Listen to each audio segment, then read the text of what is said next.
Hello friends, welcome back to Win Academy. I am Sangram Patil from Khasdar SD Patil Vidya Mandir Junior College Islampur. Last लेक्चरमध्ये आपण elements of group first and second हा chapter बघायला सुरुवात केली होती की it is also set with the s block element. याला आपण येस ब्लॉक एलिमेंट असंही म्हणू शकता. ग्रुप फर्स्टमध्ये जे एलिमेंट्स आहेत की ज्याच्यातला पहिला एलिमेंट आपण हायड्रोजन सांगत होतो आणि त्या हायड्रोजनच्या संदर्भातलं डिस्कशन आपण पाठीमागच्या लेक्चरमध्ये केलं होतं. या हायड्रोजनचा ऑकरन्स नेमका कसा आहे, याची पोझिशन कुठं आहे, या हायड्रोजनच्या प्रिपरेशनच्या मेथड कोणत्या, त्याच्या फिजिकल प्रॉपर्टीज कोणत्या, त्याच्या केमिकल प्रॉपर्टीज कोणत्या, त्याचे युजेस काय आहेत याच्याबद्दलचं डिस्कशन आपण पाठीमागच्या लेक्चरमध्ये केलेलं होतं. याच्या व्यतिरिक्त आपण ग्रुप फर्स्टमध्ये जे एलिमेंट्स आहेत other than hydrogen they are set with the alkali metals हेही बघितलेलं होतं. आणि ग्रुप सेकंडमधले जे एलिमेंट्स आहेत they are set with the alkaline earth metals.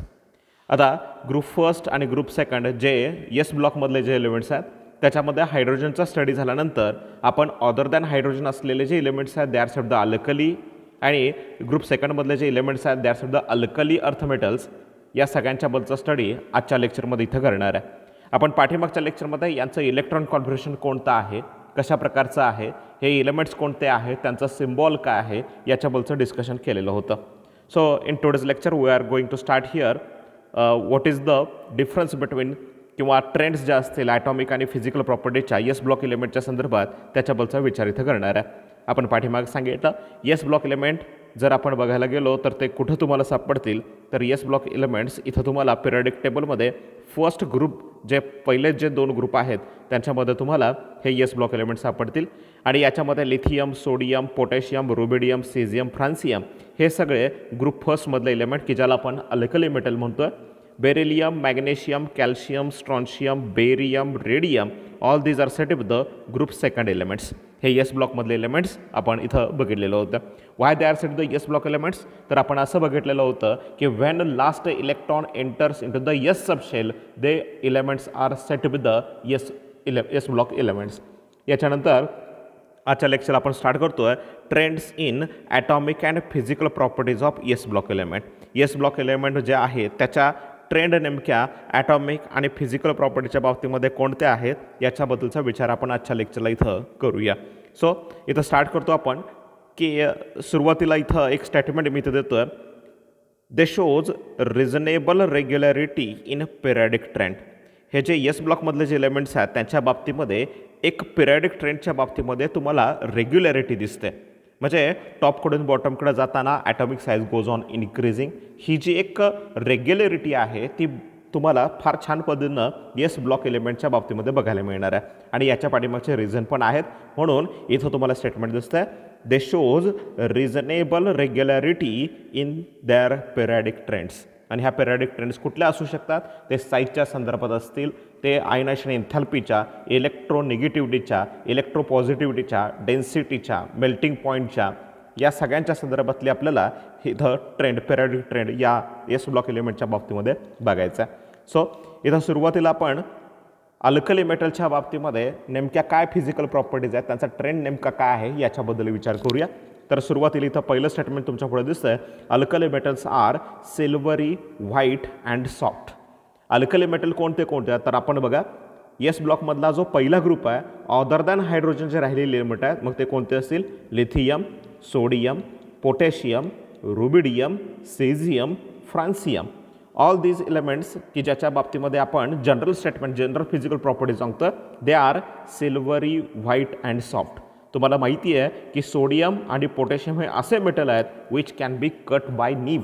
सुरीनं कापता येण्यासारखे हे मेटल म्हणून ओळखले जातात अँड दॅट्स वाय इथं तुम्हाला दिसेल they are a silvery, white and soft. याच्या पुढं हे जे सगळे एलिमेंट्स आहेत त्याच्या बाबतीमध्ये जनरल फिजिकल प्रॉपर्टी अशी आहे they have a large atomic size and due to this they have a low density. जर तुम्ही पिरियडिक टेबलचा विचार जर केला तर पिरियडिक टेबलमध्ये तुमच्या माहिती आहे तर ट्रेंड्स ह्या सगळ्यांना तुम्हाला ठाऊक असतील की जर आपण लेफ्टकडून राईटकडे जात असू, लेफ्टकडून जर राईटकडे जात असू तर ग्रुप 17पर्यंत ॲटॉमिक साईज जी असेल गोज ऑन डिक्रीजिंग होते.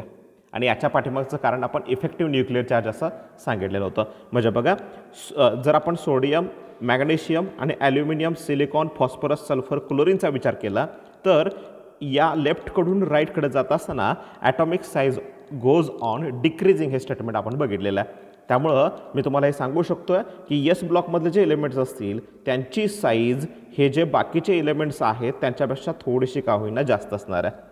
म्हणजे दे हॅव अ लार्ज साईज हे जनरल स्टेटमेंट आपण येस ब्लॉक एलिमेंटच्या बाबतीमध्ये अल्कली मेटलच्या बाबतीमध्ये तर पर्टिक्युलर इथं वापरू शकता. मी रिपीट करतोय, मी तुमच्याकडे स्टेटमेंट असं ठेवलं की लेफ्टकडून राईटकडे पिरियडिक टेबलमध्ये जात असताना atomic size goes on decreasing. त्यामुळं ग्रुप फर्स्टमधले जे एलिमेंट आहेत lithium, sodium, potassium, rubidium, caesium, francium they have a larger atomic size as compare to other elements. बाकीच्या एलिमेंटमध्ये म्हणजे ट्रेंड जर बघायला गेलो तर त्या पिरियडमध्ये तुम्हाला येस ब्लॉकमधले जे एलिमेंट असतील त्यांची साईज ही सगळ्यात जास्त दिसणार आहे. आणि जेव्हा साईज जास्त असते तेव्हा ऑब्वियसली तिथं डेन्सिटीचा जो विषय आहे, आपल्याला डेन्सिटीचा फॉर्म्युला माहिती आहे, density is equal to mass divided by volume. आणि त्यामुळं साईज जेवढी जास्त असणार आहे तेवढी त्यांची डेन्सिटी लो असणार आहे. म्हणून स्टेटमेंट लक्षात ठेवायचं आहे. अल्कली मेटलच्या बाबतीत फिजिकल प्रॉपर्टी बघतोय, they are silver, white and soft, they have a large atomic size. म्हणजे त्या पिरियडचा विचार करत असताना त्या एलिमेंटची येस ब्लॉकमधल्या एलिमेंटची साईज ही जास्त असणार आहे. And due to large size डेन्सिटीचा formula density is equal to mass divide volume. Volume आणि डेन्सिटी या दोघांचं जर रिलेशन इन्व्हर्सली आहे, व्हॉल्यूम जर जास्त असेल तर डेन्सिटी कमी असायला पाहिजे आहे. त्यामुळे इथं ॲटॉमिक साईज जास्त आहे, त्यामुळं डेन्सिटी इथं तुम्हाला लो असलेली या येस ब्लॉकमधल्या अल्कली मेटलची दिसणार आहे. नंतरचं स्टेटमेंट तुम्हाला दिसतंय, दे आर मोस्ट इलेक्ट्रोपॉझिटिव्ह. पिरियडिक टेबलचा जर तुम्ही विचार केला, सपोज हे जर पिरियडिक टेबल असेल तर लेफ्टकडून राईटकडं जात असताना इलेक्ट्रोनिगेटिव्हिटी गोज ऑन इन्क्रीजिंग. हे पाठीमागच्या चॅप्टरमध्ये तुम्ही बघितलेलं असावं. आणि राईटकडून लेफ्टकडे जात असताना इलेक्ट्रोपॉझिटिव्हिटी गोज ऑन इन्क्रीजिंग.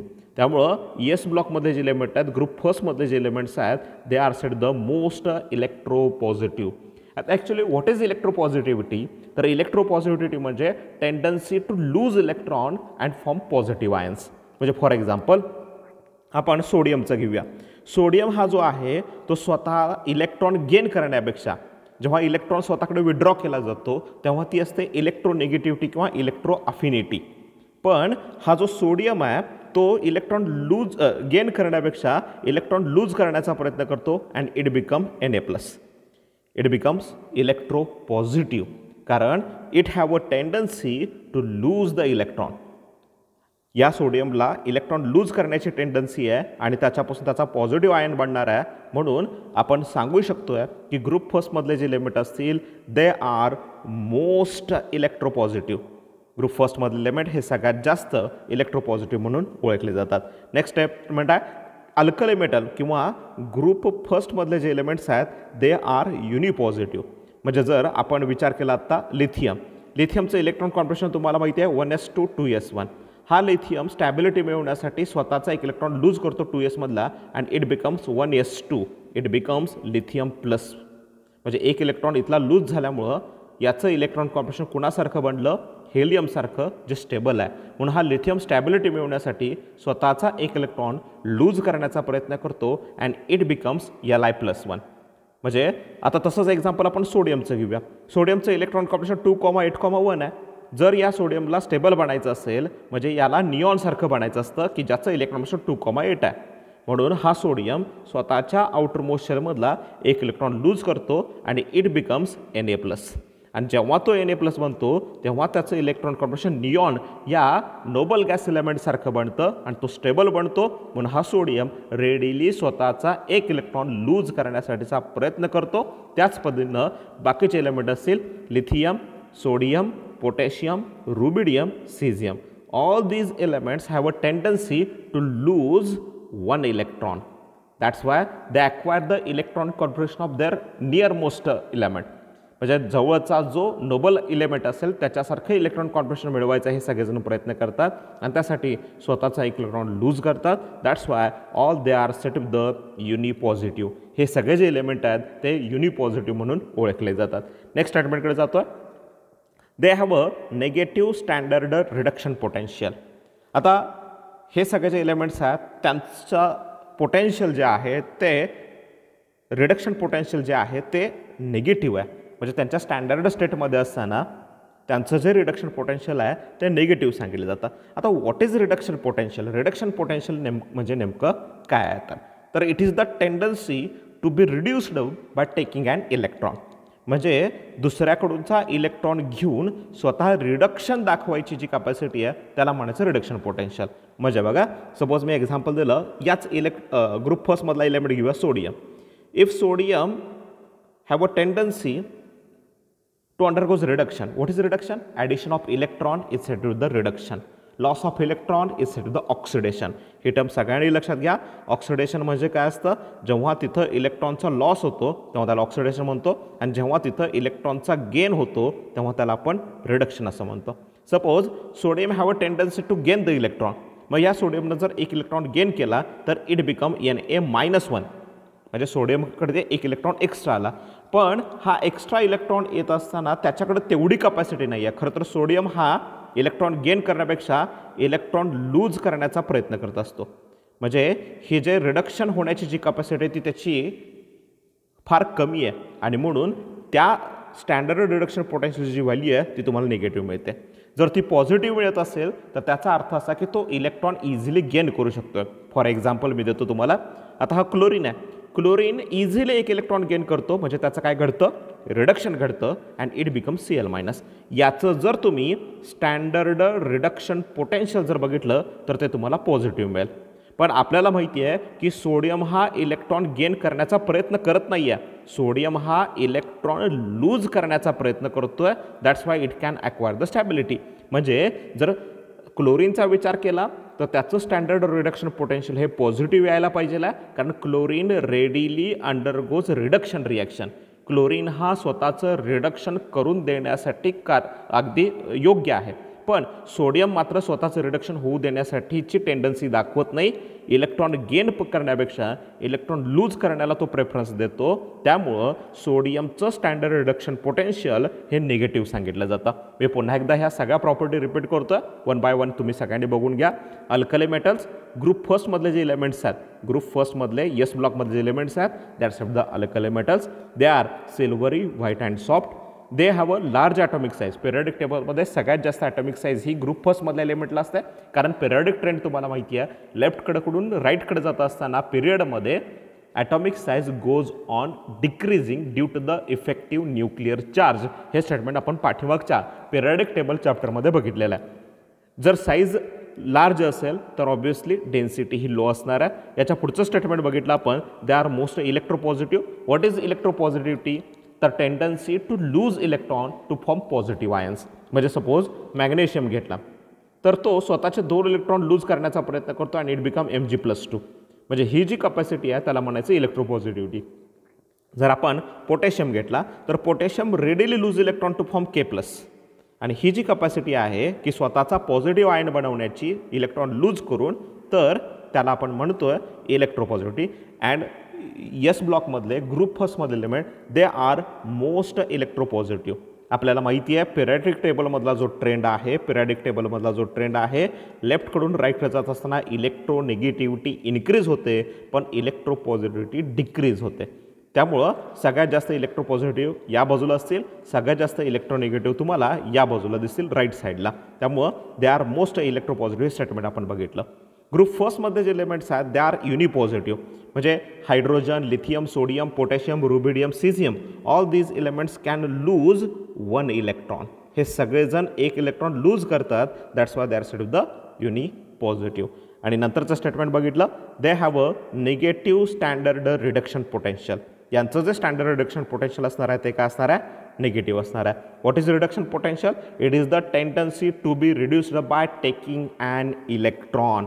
स्वतःकडे इलेक्ट्रॉन घेऊन रिडक्शन स्वतःचं करण्याचं जे पोटेन्शियल आहे त्याला म्हणायचं स्टँडर्ड रिडक्शन पोटेन्शियल. पण आपल्याला माहिती आहे सोडियम हा इलेक्ट्रॉन गेन करण्यापेक्षा सोडियम हा इलेक्ट्रॉनचा लॉस करण्यासाठी प्रयत्न करत असतो. म्हणून याचं स्टँडर्ड रिडक्शन पोटेन्शियलची जी व्हॅल्यू असणार आहे ती ऑब्व्हियसली आपल्याला काय मिळायला पाहिजे? निगेटिव्ह मिळायला पाहिजे. नेक्स्ट पॉईंटकडे आपण जातोय. अल्कलाईन अर्थ मेटलच्या बाबतीमध्ये फिजिकल ट्रेंड काय आहे, फिजिकल प्रॉपर्टीज काय आहेत याच्याबद्दलचा विचार करूया. अल्कलाईन अर्थ मेटल कोणाला म्हणतो? ग्रुप सेकंडमधले जे एलिमेंट आहेत त्यांना आपण अल्कलाईन अर्थ मेटल म्हणतो. कोणते एलिमेंट आहेत? Beryllium, magnesium, calcium, strontium, barium आणि लास्ट आपण सांगितला radium. All these elements are said the alkaline earth metals. आणि ह्या अल्कलाइन अर्थ मेटलच्या फिजिकल प्रॉपर्टीमध्ये आपण they are silvery, white, lustrous and soft. हे सुद्धा सिल्वरी आहेत, व्हाईट आहेत, लस्टरस आहेत, चकाकणारे आहेत आणि सॉफ्ट आहेत. याच्या व्यतिरिक्त they are electropositive but less than group first. हे सुद्धा इलेक्ट्रोपॉझिटिव्ह आहेत पण अल्कली मेटल किंवा ग्रुप फर्स्टमधले जे एलिमेंट आहेत त्यांच्यापेक्षा ते लेस इलेक्ट्रोपॉझिटिव्ह आहेत. कारण पिरियडिक टेबलमध्ये लेफ्ट साईडला जे असतात म्हणजे ग्रुप फर्स्टमधले जे एलिमेंट आहेत ते सगळ्यात जास्त इलेक्ट्रोपॉझिटिव्ह आहेत. त्यामुळं त्याच्यानंतरची इलेक्ट्रोपॉझिटिव्हिटी ग्रुप सेकंडमधले एलिमेंट दाखवतील. याच्या व्यतिरिक्त दे आर डायपॉझिटिव्ह. म्हणजे फॉर एक्झाम्पल मी तुम्हाला देतोय बेरिलियमचं आपण एक्झाम्पल घेऊया. बेरिलियमचा ॲटॉमिक नंबर आहे 4. म्हणजे याचं इलेक्ट्रॉन कॉन्फिगरेशन आपण जनरल लिहिलं तर 2,2 किंवा 1s2 2s2. हा जो बेरिलियम आहे त्याला स्टॅबिलिटी मिळवायची आहे आणि त्याला बनायचं आहे हेलियमसारखं ज्याचं इलेक्ट्रॉन कॉन्फिगरेशन आहे 1s2. म्हणून हा बेरिलियम स्वतःच्या आउटर मोशनमधले हे 2 इलेक्ट्रॉन लूज करेल की जेणेकरून त्याचं electron configuration 1s2. It is very similar to the helium. Every elements want to attain the stability by completing its duplet or octet. बेरियमला स्वतःचं डुप्लेट कंप्लीट करायचं, त्याला हेलियमसारखं बनायचं आहे म्हणून हा स्वतःचे 2 इलेक्ट्रॉन लूज करेल and it become barium +2. Similarly example आपण मॅग्नेशियमचं बघूया. मॅग्नेशियमचा ॲटॉमिक नंबर आहे 12. बघा मॅग्नेशियमचा जो ॲटॉमिक नंबर आहे तो किती आहे 12 आहे. मग याचा ॲटॉमिक नंबर 12 असेल तर आपण इलेक्ट्रॉन कॉन्फिगरेशन 2,8,2 मांडतो किंवा 1s2 2s2 2p6 3s2. 2,8 हे इलेक्ट्रॉन कॉन्फिगरेशन स्टेबल आहे त्यामुळं हा मॅग्नेशियम स्वतःचे 2 इलेक्ट्रॉन लूज करण्याचा प्रयत्न करतो की जेणेकरून त्याचं इलेक्ट्रॉन कॉन्फिगरेशन हे कोणासारखं होईल निऑनसारखं 2,8 सारखं. म्हणून हा स्वतःचे 2 इलेक्ट्रॉन लूज करण्याचा प्रयत्न करतो. जर यानं स्वतःचे 2 इलेक्ट्रॉन लूज केले तर इट बिकम Mg+2. आणि म्हणून आपण इथं स्टेटमेंट बघू शकता की दे आर डायपॉझिटिव्ह. कारण हे सगळे जे एलिमेंट्स आहेत त्याच्या आउटर मोस्टमध्ये 2 इलेक्ट्रॉन्स आहेत आणि म्हणजे त्याचं आउटर मोस्ट इलेक्ट्रॉन कॉन्फिगरेशन आपण Ns2 असं सांगतो. अल्कली मेटलच्या बाबतीमध्ये आपण Ns1 सांगतो. त्यामुळं हे 2 इलेक्ट्रॉन जर लूज झाले तर त्याचं इलेक्ट्रॉन कॉन्फिगरेशन हे स्टेबल बनतं. म्हणून अल्कलाइन अर्थ मेटल्स आर डायपॉझिटिव्ह. ते स्वतःचे 2 इलेक्ट्रॉन लूज करण्यासाठीचा प्रयत्न करतील. नेक्स्ट स्टेटमेंट दिलं दे have a negative standard reduction potential. आत्ताच मी सांगितलं हे जे सगळे एलिमेंट आहेत इलेक्ट्रॉन गेन करण्यापेक्षा लूज करण्याचा प्रयत्न करतील. And those species which can lose the electron they have a negative standard reduction potential. जे इलेक्ट्रॉन स्वतःचे लूज करतात, जे एलिमेंट स्वतःचे इलेक्ट्रॉन लूज करतात त्यांचं स्टँडर्ड पोटेन्शियल हे काय असायला पाहिजे आहे निगेटिव्ह असायला पाहिजे आहे. म्हणून ग्रुप फर्स्टमधले अल्कली मेटल्स, ग्रुप सेकंडमधले alkaline earth metal they have a negative standard reduction potential. Alkaline earth metal dipositive असतील, अल्कली मेटल युनिपॉझिटिव्ह असतील. बाकी ह्या सगळ्यांच्याबद्दलचा इथं ट्रेंडचा विचार झाल्यानंतर थोडंसं पुढे जातो आपण. हे जे एलिमेंट्स आहेत अल्कली मेटल्स म्हणजे कुठले hydrogen, lithium, sodium, potassium, rubidium, caesium. ह्या सगळ्या एलिमेंटने जर एक एक इलेक्ट्रॉन लूज केला तर it become Li+, it become Na+, potassium become K+, rubidium becomes Rb+ and caesium becomes Cesium+1. मग आता हे युनिपॉझिटिव्ह बनलेले जे एलिमेंट्स आहेत त्यांच्यामध्ये आणखीन काय वेगळ्या प्रॉपर्टी आहेत का याचा विचार इथं आपण करूया. तर याच्यामध्ये पहिलं स्टेटमेंट तुम्हाला दिसतं दे शोज इनर्ट गॅस कॉन्फिगरेशन. म्हणजे बघा जर आपण लिथियम+1 घेतला तर याचं इलेक्ट्रॉन कॉन्फिगरेशन लिथियमचं काय आहे तर लिथियमचं आहे 1s2 2s1. एक इलेक्ट्रॉन लूज झाला तर हा लिथियम+1 बनणार आहे. म्हणजे लिथियम+1चं इलेक्ट्रॉन कॉन्फिगरेशन आहे 1s2 आणि हे 1s2 इलेक्ट्रॉन कॉन्फिगरेशन कोणाचं आहे हेलियमचं. त्याच पद्धतीनं जर मी सोडियमचा विचार केला तर सोडियमचं इलेक्ट्रॉन कॉन्फिगरेशन आहे 1s2 2s2 2p6 3s1 आणि जर त्याचा Na+ बनला तर त्याचं इलेक्ट्रॉन कॉन्फिगरेशन बनणार आहे 1s2 2s2 2p6 3s0. आणि हे जे इलेक्ट्रॉन कॉन्फिगरेशन आहे ते कुणाचं आहे बरं तर ते आहे निऑनचं. म्हणजे जेव्हा सोडियमनं स्वतःचा इलेक्ट्रॉन लूज केला तेव्हा Na+ बनला तो युनिपॉझिटिव्ह बनला. लिथियमचं एक इलेक्ट्रॉन लूज केल्यानंतर लिथियम+ युनिपॉझिटिव्ह बनला. ग्रुप फर्स्टमधले जे एलिमेंट आहेत ते जेव्हा युनिपॉझिटिव्ह असतात दे शोज इनर्ट गॅस कॉन्फिगरेशन.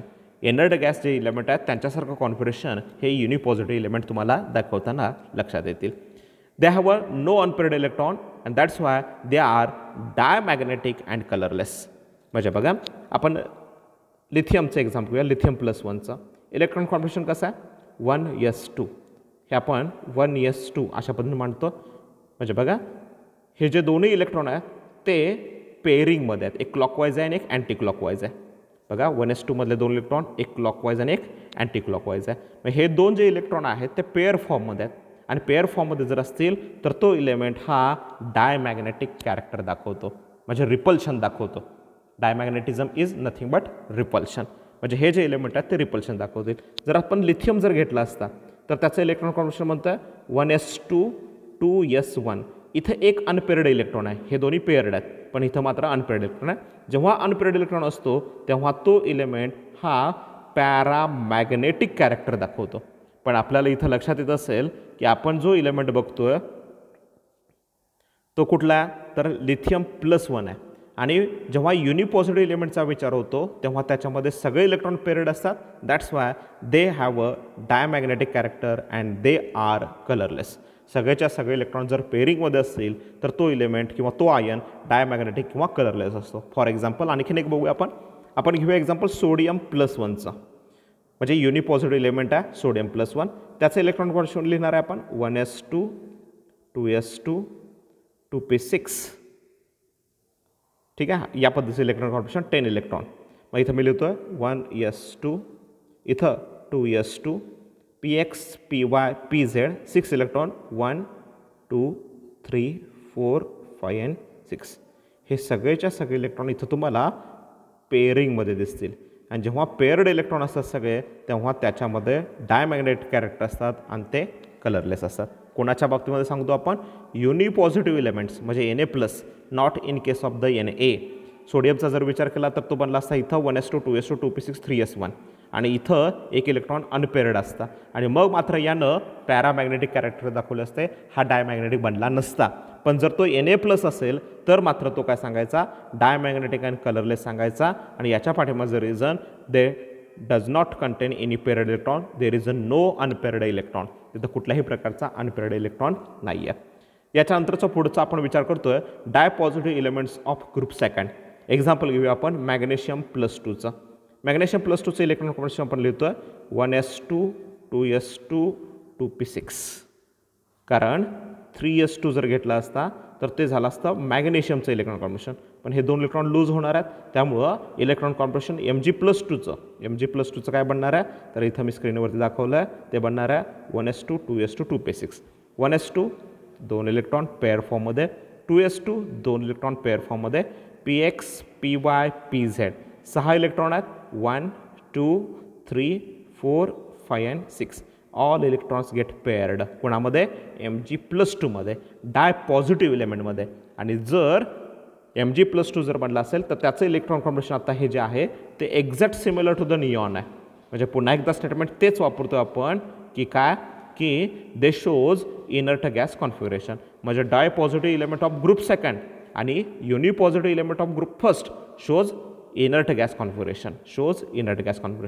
आणि जेव्हा सगळेच्या सगळे इलेक्ट्रॉन पेअर्ड असतात तेव्हा त्याच्या बाबतीमध्ये there is a no unpaired electron.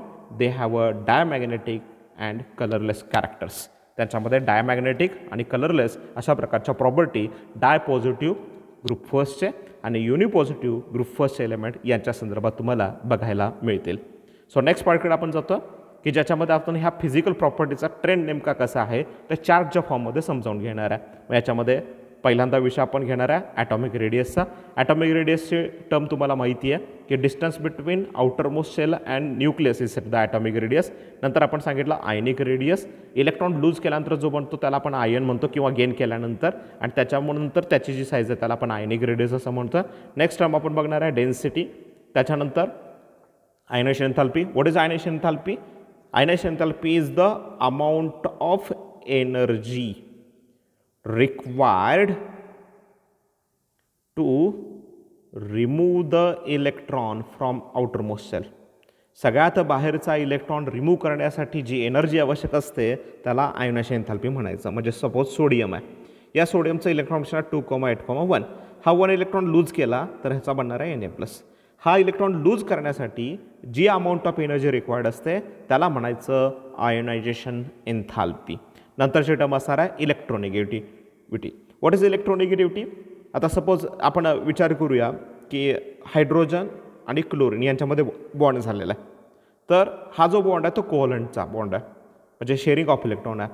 आणि ह्यामध्ये क्लोरीन आहे तो ह्या बॉन्डमधले इलेक्ट्रॉन, हा एक हायड्रोजनचा एक क्लोरीनचा आहे, तो थोडेसे स्वतःकडे विड्रॉ करतो.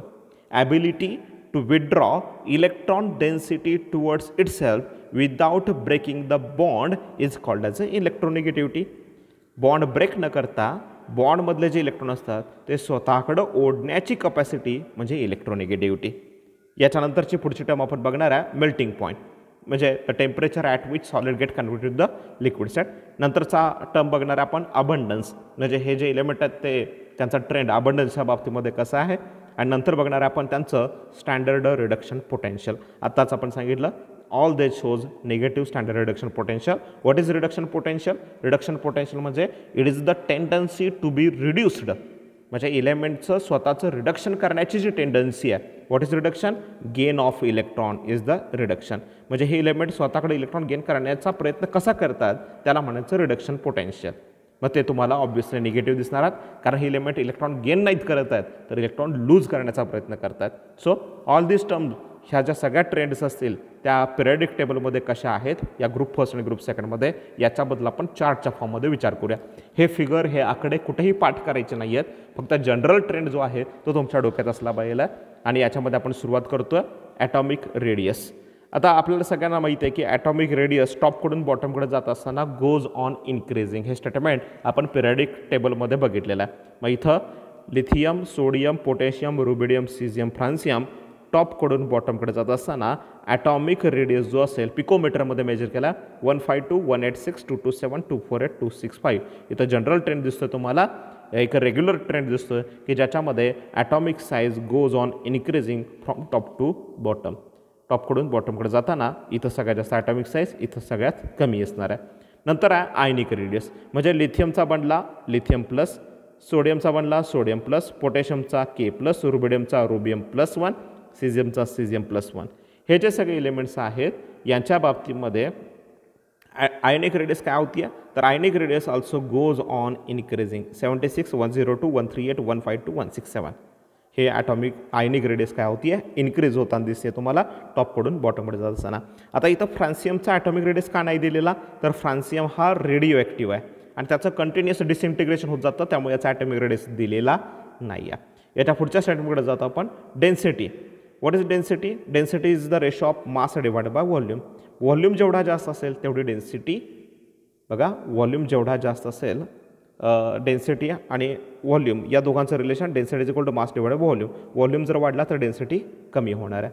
मग या पद्धतीनं जर डेन्सिटीचा विचार केला तर डेन्सिटीचा ट्रेंड आहे तो गोज ऑन इन्क्रीजिंग तुम्हाला दिसतोय. टॉपकडून बॉटमकडे जात असताना डेन्सिटी गोज ऑन इन्क्रीजिंग, कारण मास वाढत जातं. मास वाढतं आहे याचा अर्थ काय की number of proton, number of neutron हे न्यूक्लियसमधले वाढत जातात आणि मास जर वाढत असेल तर डेन्सिटी आणि मास या दोघांचं रिलेशन डायरेक्टली प्रोपोर्शनल आहे. म्हणून टॉप टू बॉटम जात असताना डेन्सिटी गोज ऑन इन्क्रीजिंग. नंतरच्या स्टेटमेंटकडे जातो आपण की आयोनायझेशन एन्थाल्पी. आत्ताच मी सांगितलं आयोनायझेशन एन्थाल्पी म्हणजे काय, ह्या लिथियममधून एक इलेक्ट्रॉन लूज करण्यासाठी जी एनर्जी आवश्यक आहे त्याला म्हणायचं आयोनायझेशन एन्थाल्पी फर्स्ट. दुसरा इलेक्ट्रॉन लूज करायचा असता तर आयोनायझेशन एन्थाल्पी सेकंड. अशा पद्धतीनं हा वर्ड इथं आयोनायझेशन एन्थाल्पी वापरला जातो. Amount of energy required to remove the electron from outer most shell is called as a ionization enthalpy. मग हे जे सगळे एलिमेंट्स आहेत त्याच्या बाबतीमध्ये लिथियमची आयोनायझेशन एन्थाल्पी 520 दिसते आणि ही आयोनायझेशन एन्थाल्पी तुम्हाला टॉपकडून बॉटमकडे जात असताना डिक्रीज होत जाते, कारण जेवढी साईज जास्त असेल तेवढा इफेक्टिव्ह न्यूक्लियर चार्ज कमी असतो आणि त्यामुळं बाहेरचा इलेक्ट्रॉन इझिली लूज होतो. बघा, सीझियमच्या बाबतीमध्ये इलेक्ट्रॉन हा इझिली लूज होतो, पण लिथियमच्या बाबतीमध्ये न्यूक्लियसपासून इलेक्ट्रॉनचं डिस्टन्स कमी असल्यामुळं बाहेरच्या हा न्यूक्लियस आहे आणि याच्यापासूनचं इलेक्ट्रॉनचं डिस्टन्स कमी आहे कारण ह्यांच्यामध्ये अट्रॅक्शन आहे. त्यामुळं हा इलेक्ट्रॉन लूज करायला एनर्जी जास्त लागली. पण साईज जर जास्त असेल, इथं न्यूक्लियस आहे आणि साईज जास्त असल्यामुळं बाहेरचा इलेक्ट्रॉन इथं असेल, तर ह्या दोघांच्यामध्ये डिस्टन्स जास्त असल्यामुळे इफेक्टिव्ह न्यूक्लियर चार्ज कमी आहे. त्यामुळे हा इलेक्ट्रॉन जर लूज करायचा असेल तर फार कमी एनर्जी लागते. म्हणून जनरल ट्रेंड इथं सांगितलं आहे आयोनायझेशन एन्थाल्पीच्या बाबतीमध्ये टॉपकडून बॉटमकडे जात असताना ionization enthalpy goes on decreasing. त्यानंतर पुढची टर्म आहे electronegativity. Electronegativity also depends on size. तुमच्या लक्षात येईल की जेवढी साईज कमी असेल तेवढी इलेक्ट्रोनिगेटिव्हिटी जास्त असणार आहे. त्यामुळे लिथियमची इलेक्ट्रोनिगेटिव्हिटी 1 आहे, वाईल सीझियमची इलेक्ट्रोनिगेटिव्हिटी तुम्हाला 0.7 दिसते. टॉपकडून बॉटमकडे जात असताना इलेक्ट्रोनिगेटिव्हिटी गोज ऑन डिक्रीजिंग. याच्या व्यतिरिक्त मेल्टिंग पॉईंट जो आहे तो तुम्हाला लिथियमच्या बाबतीमध्ये सगळ्यात जास्त दिसेल आणि सगळ्यात कमी तुम्हाला सीझियम टॉपकडून बॉटमकडे जात असताना it goes on decreasing. Next आपण जातोय की हे जे एलिमेंट्स आहेत त्यांचा अबंडन्स कुठला आहे, म्हणजे lithium, sodium, potassium, rubidium, caesium आणि फ्रान्सियम यांचा अबंडन्स. तर अबंडन्स तुम्हाला दिसतोय की सोडियम हा फार मोठ्या प्रमाणात आपल्या लिथोस्फिअरमध्ये आणि तो आहे 2.27%. त्याच्यानंतर आहे पोटॅशियम 1.84%. बाकीचे मग फार कमी आहेत, पार्ट्स पर मिलियनमध्ये दिले आहेत. हा लिथियम 18 आहे, नंतर हा 78.12 आहे, 2.6 असलेला सीझियम आहे. फ्रान्सियम हा रेडिओ आहे, त्यामुळं त्याचा अबंडन्स फार तुम्हाला मायनसमध्ये असलेला फार कमी असलेला तुमच्या इथं लक्षात येईल. बघा सगळ्यात जास्त मोठ्या प्रमाणात सोडियम सापडतो आहे, नंतर पोटॅशियम आहे, नंतर मात्र आपण रुबिडियम असेल किंवा हा लिथियम असेल आणि हा सीझियम असेल. हा ट्रेंड इथं याच्या बाबतीत सांगितला जातो. त्याच्यानंतरचा मुद्दा स्टँडर्ड रिडक्शन पोटेन्शियल. आत्ताच सांगितलं की हे जे सगळे एलिमेंट आहेत ते इलेक्ट्रॉन गेन करण्याचा प्रयत्न करत नाहीत, तर ते इलेक्ट्रॉन लूज करतात. मग इलेक्ट्रॉन लूज करत असतील तर ते ऑक्सिडेशन दाखवतील आणि इलेक्ट्रॉन गेन करायचं असेल तर त्याला म्हणायचं रिडक्शन. आणि त्यांचं जे रिडक्शन पोटेन्शियल आहे ते फार निगेटिव्ह असणार आहे. म्हणून ह्या सगळ्यांच्या व्हॅल्यू तुम्हाला इथे दिसतील. Standard reduction potential that is E not value व्होल्टमध्ये हे दिलं जातं. तर ह्या सगळ्यांची ई नॉट व्हॅल्यू ही तुम्हाला निगेटिव्हमध्ये असलेलं लक्षात येतं आहे. नेक्स्ट आपण जातो अल्कलाईन अर्थमेटलच्या बाबतीमध्ये. अल्कलाईन अर्थमेटल कोणती आहेत? Beryllium, magnesium, calcium, strontium, barium, radium. टॉपकडून बॉटमकडे जात असताना atomic size goes on increasing.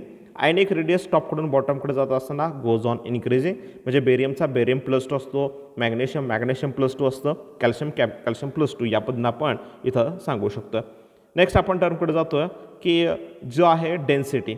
आता इथं डेन्सिटी तुमच्या लक्षात येतं की टॉपकडून बॉटमकडे जात असताना डेन्सिटी गोज ऑन इन्क्रीजिंग. कारण density is equal to mass divide by volume. Mass वाढत जातं. मास का वाढतं तर प्रत्येक वेळी प्रोटॉन आणि न्यूट्रॉन वाढत जात आहेत न्यूक्लियसमधले आणि त्यामुळं density also goes on increasing from top to bottom. Next आपण जातोय की हे जे सगळे एलिमेंट्स आहेत त्यांच्या ionization enthalpy. Ionization enthalpy amount of energy required to lose the electron. Suppose आपण बेरियम घेतला, बेरियमनं जर स्वतःचा 1 इलेक्ट्रॉन लूज केला तर इट बिकम बेरियम +1. जर यानं 2 इलेक्ट्रॉन लूज केले तर बेरियम +2. आणि हे सगळे डायपॉझिटिव्ह आहेत. त्यामुळे याच्यामध्ये 2 प्रकारची एनर्जी आहेत. एक असणार आहे फर्स्ट आयनेशन एन्थॅल्पी आणि दुसरी असणार आहे सेकंड. म्हणजे 1 इलेक्ट्रॉन लूज केला तर इट बिकम बेरियम +2 आणि त्यावेळी आयनेशन एन्थॅल्पी 899. आणि जर दुसरा इलेक्ट्रॉन लूज करायचा असेल तर त्यावेळी आयनेशन एन्थॅल्पी आहे 1757.